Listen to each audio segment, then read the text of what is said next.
बोझ emotional family story in Hindi. Emotional story in Hindi. नमस्कार दोस्तों, आज के पोस्ट में हम एक फैमिली कहानी बोझ emotional family story in Hindi, short emotional family story in Hindi, emotional story in Hindi family लेकर आए हैं जो आपको जरूर पसंद आएगा। मैं हारा थका बेमनसा आज ऑफिस से घर आया ही था कि मेरी नजर सामने किचन से आती मेरी पत्नी पर पड़ी। वो देखने से ही काफी उखड़ी उखड़ी लग रही थी। उसकी मनोदशा देखते ही मैं समझ गया था कि जरूर ही कोई तो बात है, इसलिए मीनाक्षी इतनी रूखी रूखी सी लग रही है। मैंने हाथ मुंह धोए हुए थे, इसलिए मैंने उससे तौलिया मांगा। उसने बिना कुछ बोले मुझे तौलिया लाकर दे दिया। मैंने उसे कंधे पर हाथ रखते हुए पूछा, मीनाक्षी क्या बात है, आज तुम कुछ उखड़ी उखड़ी सी लग रही हो। तो उसने मुझे खा जाने वाली नजरों से देखा और भड़कते हुए बोली, आपको क्या है, फिर चाहे बेटी ट्यूशन से फीस न देने की वजह से बेइज्जत करके भगा दी जाए, या फिर बेटे पर स्कूल ड्रेस के जूते न होने की वजह से उसके स्कूल की फुटबॉल टीम में खिलाने से मना कर दिया जाए। आपको क्या? आपको तो बस सुबह 9 बजे जाने और शाम को 8 आने और फिर चद्दर तान के सो जाने के अलावा एक पल की भी चिंता नहीं है। और न मेरा कोई ख्याल, डॉक्टर ने पिछले महीने ही दवाई कराने को कहा था, नहीं तो मर्ज कभी भी अपने पैर जरूरत से ज्यादा पसार सकती है। कभी तुमने ध्यान से देखा है मेरे चेहरे की ओर? ये झुर्रियां, बेउम्र पकते हुए बाल, जवानी में ही बुढ़िया बनती जा रही हूँ। एक पैसे की दवा नहीं नसीब नहीं है मुझे। ये सब तो छोड़ो, गर्मी में बच्चे तपते रहते हैं, एक पुराना कूलर लेने तक की हिम्मत नहीं हो रही है तुम्हारी। मैं बेड पर बैठा नजरें झुकाए अपनी नाकामी पर शर्मसार हो रहा था। बीवी बच्चों की परवरिश और उनकी जरूरतों का ध्यान रखना मेरा कर्तव्य है, पर क्या करूं?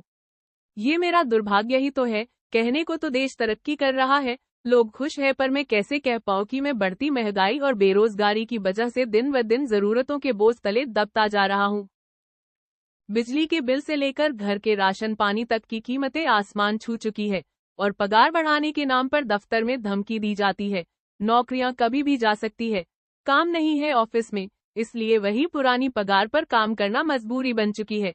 ऐसे में क्या ही करूं? मैं बैठा बैठा अपनी परिस्थिति से दो चार हो ही रहा था कि घर की दरवाजे पर किसी के आने की दस्तक हुई। बच्चों ने गेट खोलकर देखा तो पिताजी थे। अपने दादाजी को देख के बच्चे तो खुशी से उछल गए, लेकिन मेरी सांसें तेज हो गई। पत्नी ने फिर से मेरी तरफ ऐसे देखा जैसे मानो वो कह रही हो, अपना पेट पालने के लिए तो अपनी आते और गुर्दे गिरवी रखने के दिन आ गए हैं। अब ऐसे में पिताजी अकस्मात आए हैं तो जरूर ही कोई आर्थिक समस्या को लेकर ही आए होंगे। मैंने भी नजरें चुराते हुए एक बार मीनाक्षी की ओर देखा, पर कुछ कह पाने की स्थिति में नहीं था, इसलिए जल्दी से उठ के पिताजी के पास गया और नजरें चुराते हुए उनके चरण स्पर्श कर उन्हें बैठने को कहा। मीनाक्षी ने भी उन्हें चरण वंदन किया और खाना खाने के लिए कहते हुए किचन में चली गई। अब मैं और भी अकेला महसूस कर रहा था। मीनाक्षी तो मुंह छिपा के किचन में जा चुकी थी। मुझे डर था पापा कहीं पैसे की कोई बात न कर दे, इसलिए मैं जल्दी से जल्दी बच्चों को बुला के उनके पास किया और खुद वापस कमरे में चला गया। पिताजी भी मुझे जाते हुए देख रहे थे। मैं किचन में आया तो मीनाक्षी ने कहा, पिताजी जरूर ही किसी आर्थिक मदद की आस करके आए होंगे। ऐसे में इन्हें हम ही याद आते हैं, बड़े बाले भाई साहब को कोई याद नहीं करता। देने के नाम पर उनका नंबर आता है और जब कोई जरूरत हो तो सब लोग हमारे यहाँ आ जाते हैं। वैसे तो ये शब्द मीनाक्षी कभी नहीं बोलती, पर इस बार उसके घर की तंगहाली इस लेवल पर थी कि उसे मरने के लिए अगर जहर खरीदना हो तो उसके लिए भी पैसे का इंतजाम न के बराबर ही था। एक तरह मीनाक्षी लगातार मुझे बोले जा रही थी और दूसरी ओर मैं था जो कुछ पाने में समर्थ नहीं था। अंततः मैंने मीनाक्षी को चुप रहने के लिए कहा, तुम शांत हो जाओ, कुछ भी करके कल मैं तुम्हारी दवाई और बच्चों की जरूरत का सामान ला दूंगा, पर अभी के लिए पिताजी का मान रखो। उनके सामने घर में कलेश करने का मतलब उनकी मान मर्यादा के खिलाफ है।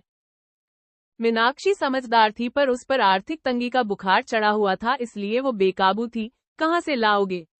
भीख मांग के या फिर खुद को गिरवी रख के? ये मेरा काम है, क्या करूँगा क्या नहीं। तुम बस अभी भगवान के लिए शांत हो जाओ। अब मीनाक्षी शांत हो गई। वो खाना लेकर टेबल पर लगा देती है। अब पापा और बच्चों सहित एक साथ खाना खाने लगते हैं। खाना खाते टाइम पापा ने एकाएक मेरी ओर देखा और पास बैठने को कहा। मेरी सांसें और दिल दोनों ही तेज हो गया। कहीं पिताजी कोई मांग न कर दे, क्योंकि मेरे पास अभी देने के नाम पर केवल वक्त ही था, उसके अलावा मैं जुबान भी नहीं दे सकता था। पिताजी बोले, देखो अभी काम जोर चल रहा है, खेती का काम बहुत है, इसलिए अभी की ही गाड़ी से वापस जाना पड़ेगा। मैं यहाँ रुक नहीं सकता हूँ। तुम्हारी माँ बहुत चिंता कर रही थी। पिछले कुछ महीनों से तुम फोन और बात बहुत कम कर रहे हो, और ऐसा तुम तभी करते हो जब तुम किसी परेशानी में होते हो। ये तुम्हारी बचपन की आदत है, इसलिए माँ के जोर और मुझे मुन्ना और मुन्नी की याद सता रही थी, इसलिए मैं आ गया। यहाँ तक तो ठीक था। अब मैं अवाक बैठा था कि अब पापा क्या कहने वाले हैं। मैंने एक नज़र मीनाक्षी को देखा तो वो किचन की चौखट पके पापा की आड़ किए हुए खड़ी थी, और पापा आगे क्या कहने वाले हैं जानने के लिए उत्सुक हो रही थी। लेकिन आगे पापा ने अभी कुछ कहा नहीं, बस खाना निपटाया और मुंह हाथ धोए। अब पापा ने अपने कुर्ते की जेब में हाथ डाला और एक नोटों की गड्डी निकाली और मेरे ओर बढ़ा दी। ये देखकर मैं अवाक और सकते में आ गया। एक पल के लिए मैं स्तब्ध और निःशब्द ही खड़ा रहा। पिताजी ने कहा, अरे पकड़ो भी भाई, अब इतने बड़े भी नहीं हो गए हो कि हमारी दी हुई आशीर्वाद को ग्रहण न कर सको। वैसे भी इस बार फसल अच्छी हो गई थी, इसलिए कोई दिक्कत नहीं आई। अब उन्होंने मीनाक्षी की ओर इशारा करते हुए कहा, बहू का और बच्चों का अच्छे से ध्यान रखो, देखो कितनी कमजोर हो रही है, और अपना भी। उन्होंने पैसे मेरे हाथ में रख दिए। मेरी आंखें भर आई थी, और वो बचपन के दिन याद आ गए जब पापा हमें स्कूल जाते वक्त 4 आने ऐसे ही हाथ फैलाने पर रख दिया करते थे। पर बस अंतर इतना होता था, उस वक्त मेरी आंखें झुकी हुई नहीं बल्कि प्यार और दुलार से ऊंची होती थी। फिलहाल मीनाक्षी और मैं दोनों ही गलत साबित हो चुके थे, इसलिए खुद की नजरें खुद से ही नहीं मिल पा रही थी। सच में बच्चों के लिए माँ बाप बोझ हो सकते हैं, पर माँ बाप के लिए बच्चे कभी भी बोझा नहीं होते, वे हमेशा उनका ध्यान रखते हैं। पोस्ट अच्छी लगे तो लाइक और शेयर करें।